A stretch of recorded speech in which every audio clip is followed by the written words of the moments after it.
Bonjour à vous tous, j'espère que vous allez bien. Alors nous revoilà aujourd'hui dans une nouvelle vidéo sur la chaîne 4e de couverture. Aujourd'hui, je vous reviens avec une vidéo spéciale.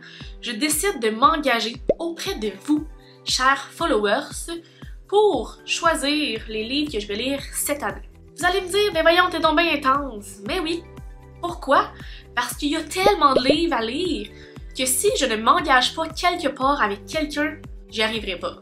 Donc là, j'ai sélectionné une liste de livres que je dois lire en 2022 et là, je m'engage auprès de vous à ce que je les lise d'ici la fin de l'année. À la fin de l'année, on va regarder ça ensemble puis on va voir est-ce que j'ai réussi? Est-ce que j'ai tenu ma promesse? C'est bien excitant tout ça, je le sais. Donc sans plus attendre, commençons dès maintenant avec la liste des sagas que je veux lire en 2022.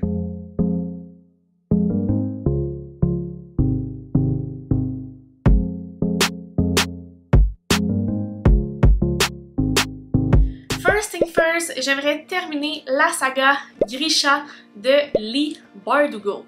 Je suis rendue présentement au tome 3, donc techniquement il me reste seulement un livre. En ce moment, le tome 2, je trippe moins, fait que j'ai bien hâte de voir comment ça se finit, puis j'ai pas envie de traîner ça une autre année. Fait que s'il vous plaît, on termine ça en 2022. La deuxième saga que j'aimerais terminer en 2022, c'est Un palais d'épines et de roses. J'ai fait l'acquisition des 4 tomes en anglais. Ça s'annonce un très bon défi. J'avais déjà lu le tome 1, si je me trompe pas, l'année passée ou l'autre année d'avant. J'avais vraiment aimé ça. Fait que pourquoi j'aimerais pas la suite? C'est tellement une saga qui a fait un succès planétaire que j'ai pas le choix de là sauter dedans pieds joints puis terminer ça au plus vite. La troisième saga, c'est La Cité des Ténèbres par Cassandra Clare. Donc c'est 6 tomes. On s'entend que c'est des grosses bricasses, ça a l'air assez lourd. Après avoir lu le premier tome, j'étais pas trop certaine de si j'aimais ça, si j'aimais l'univers, mais on m'a dit faut que tu passes le premier tome pour tomber en amour avec la série, la saga et la plume de l'autrice. Donc je me suis dit écoute, c'est le moment ou jamais de le lire et de laisser sa chance au coureur à cette saga-là. Elle a quand même fait parler dans les dernières années, donc c'est le moment que je plonge dedans, moi aussi. Donc la quatrième saga que j'aimerais terminer et en fait démarrer en 2022, c'est Ash Princess de Laura Sebastian. En fait, j'ai le premier tome dans ma pile à lire pour le challenge Romantasy organisé par Nina Quill, puis je me suis dit écoute, tant que ça a commencé le premier, il y en a juste 3, fac, termine donc la saga. Donc c'est pour ça que je l'ai mis dans ma pile à lire de saga en 2022.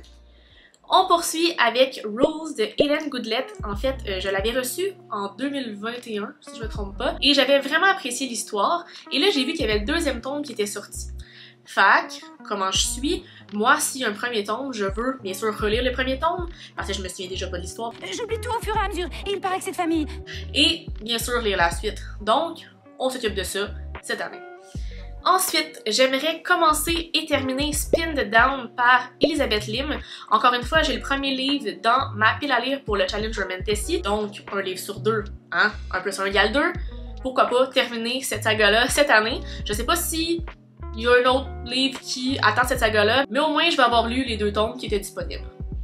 7e saga à lire cette année, Prince captif par C.S. Pacat. J'avais lu aussi le premier tome l'année passée dans le cadre du mois de la fantasy. C'est quand même une histoire qui est dure à lire et là je me suis acheté l'intégrale en français, je l'avais lu en anglais l'année passée, je m'étais pas aidée. Donc là cette année j'aimerais lire les 3 tomes en français et vraiment pouvoir comprendre l'histoire derrière ça parce que j'ai entendu énormément de positifs même si c'est public averti seulement. Donc rendu là, moi ça me donne envie de lire la trilogie. On poursuit avec de très bonnes bricasses, donc Shades of Magic par V.E. Schwab. Je suis présentement en train de lire le tome 1. Si je me trompe pas, il y a 3 tomes, mais c'est vraiment d'énormes bouquins. C'est un gros défi pour moi de me dire que je vais lire ça, tout ça en fait cette année, mais écoute, si on donne pas de défi, pourquoi on vit, hein? Fac, let's go!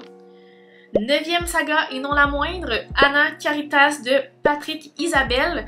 J'ai déjà lu les 2 premiers tomes, j'ai acheté les 3 autres, dans le fond il y en a 4 mais il y a aussi un hors-série. J'ai tellement trippé sur l'histoire que je veux les lire le plus rapidement possible parce que c'est un univers tellement immersif que t'as tellement envie de lire la suite pour savoir qu'est-ce qui va se passer que avoir les 5 tomes dans ma bibliothèque, je dois les lire tout de suite. Donc c'est pour ça que je les ai mis dans ma pile à lire de 2022. L'avant-dernière saga, je suis pas allée avec le dos de la cuillère, comme on peut dire en bon québécois, mais c'est la chronique des Bridgerton par Julia Quinn. 9 tomes? Oui, oui. Est-ce qu'on a bien dit 9 tomes? Ça fait beaucoup là, non? Pourquoi que j'ai mis ça là? C'est une très bonne question. En fait, j'ai les 9. J'ai lu, je pense, jusqu'au tome 2 ou 3. C'est vraiment une histoire très doudou qui se lit super bien. Fait que mon objectif, ça serait de lire ça plus cet été pour vraiment les canner back à back, puis let's go, on se donne. Mais c'est quand même 9 livres, là. Fait que je trouve que j'y vais fort, mais YOLO, on va voir ce qui va se passer avec ça. J'aimerais bien ça terminer cette saga-là parce que j'ai vu qu'elle a sorti une nouvelle saga tout récemment. Fait que si je veux passer à une autre saga, il faudrait que je passe par celle-là. La dernière saga, on termine avec du québécois, donc Incandescence.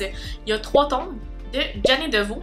J'ai lu tout récemment le premier tome et j'ai vraiment apprécié l'histoire, l'univers et tout ça. Et là, je me suis dit, écoute, il y en a 2 autres à lire. J'avais vraiment envie de voir l'évolution de l'écriture de Janné, donc c'est le meilleur moyen de lire les 3 tomes. Je les ai dans ma bibliothèque, j'ai pas d'achat à faire, j'ai pas vraiment d'excuses rendues là, hein? Fait que c'est pour ça que je me suis dit, c'est le moment parfait de les lire en cette belle année 2022. Et voilà ce qui conclut ma liste des sagas que j'ai envie de lire cette année. Vous allez vous dire, ouais, tu chômes pas, hein? Tu penses-tu vraiment que tu vas réaliser tout ça? Écoute, écoute, écoute. Je suis optimiste, hein? C'est comme ça qu'on doit voir la vie. C'est beaucoup. On s'entend là-dessus parce qu'il va y avoir tellement d'autres livres qui vont comme joindre à ça, soit des services presse, des coups de cœur, des choses que j'ai envie de lire qui sont pas ces livres-là, hein, on s'entend. Mais moi, mon problème quand je lis des sagas, c'est que si le premier tome sort cette année et que le deuxième tome sort dans 3 ans, je vais être obligée de relire le premier puis le deuxième pour lire le 3. Tu sais, comme, à un moment donné, là, ça devient vraiment compliqué, puis je perds énormément de temps. Fait que moi, là, de finir des sagas comme ça va être un done deal sur ma liste, puis je vais pouvoir enfin passer à autre chose. Donc j'ai bien hâte de réécouter cette vidéo-là puis voir si je vais avoir réussi. Dites-moi en commentaire si vous pensez que c'est un objectif réaliste. Hein? On va voir. Si ça vous a plu, je vous invite à faire le pouce en l'air. Abonnez-vous à ma chaîne et à mes différents réseaux sociaux si ce n'est pas encore fait. Les liens sont dans la barre d'informations.